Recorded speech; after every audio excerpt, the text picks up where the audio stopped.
worth it yung pagod. Okay, Ray.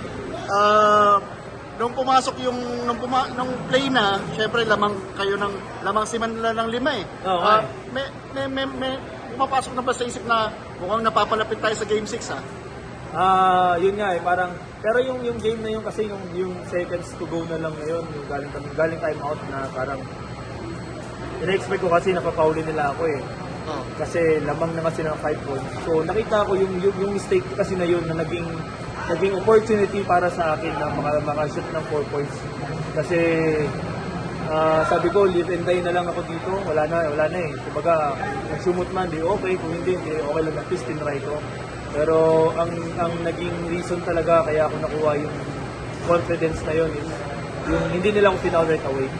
So sabi ko, ito na yung pagkakataon ko. So, mga ganong scenario, mga ganong moment na mga laro, bigdikan, pressured, kailangan pa rin yung mentality mo, yung mental toughness mo, nandun pa rin eh. And of course, yung IQ, basketball IQ mo sa game, kailangan mas lamang pa rin kahit pagod ka na. Nung nakita mo na inagaw ni Jordan yung bola, nagulat ka ba? Oo, sabi ko, akala ko, parang, Alam mo yatras yung bola? oo, pero yun nga, sabi nga ni Jordan, natanggal nga daw yung yung sa mata, contact lens niya, so parang point second or seconds na parang huminto siya kasi hindi niya makita yung parang na-blurred bigla yung niya, pero yun nga, thank you kay Lord kasi akala namin, wala na, pero yun nga, nabigyan kami ng pagkakataon na ito, nakapag-finals ulit. Yun, ako last, tinanong ko rin si Calvin, ano ba mas prefer nyo, San Miguel o Ginebra? Well, mahirap naman talaga mamili kasi syempre, parehong malakas, parehong well-experienced. Wala namang mahina dyan sa dalawang yan eh. So kami naman, kahit sino naman mananalo, paghahandaan namin ng maayos, and itong mga araw na lamang kami sa series na nakakapagpahinga kami. So gagawin namin siyang recovery. Pero yun nga, kahit sino naman yung mananalo dyan, preparahan namin ng maayos. Eh kung San Miguel ang manalo, pwede silang nag-stop ng Grand Slam nyo, mas higil ba kayo, mas motivated ba kayo? Well, tama, nandun yung motivation. Well motivated kami kasi yun, tinalo kami nila and we're going for that Grand Slam naman eh. Pero yun nga, na-stop dahil sa San Miguel. So, we'll see, bilog naman ang bola. Gagawin lang namin yung best namin. So, di lang din para sa amin, kundi para sa PB fans, PNP fans na rin na magpa-perform kami ng maayos para sa amin. Pahabol na lang.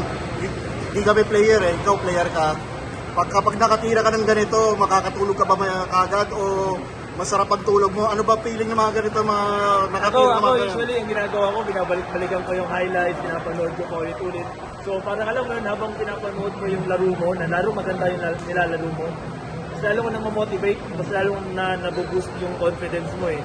So, ayun lang, yung sa ganung paraan na pinapanood ko ulit yung laro ko, doon ko nakukuha yung kumpiyansa ko na kaya ko, gano'n. Eh, siyempre, nakakilig. Mga ilang beses. Nakakilig kasi, yun nga, di ba?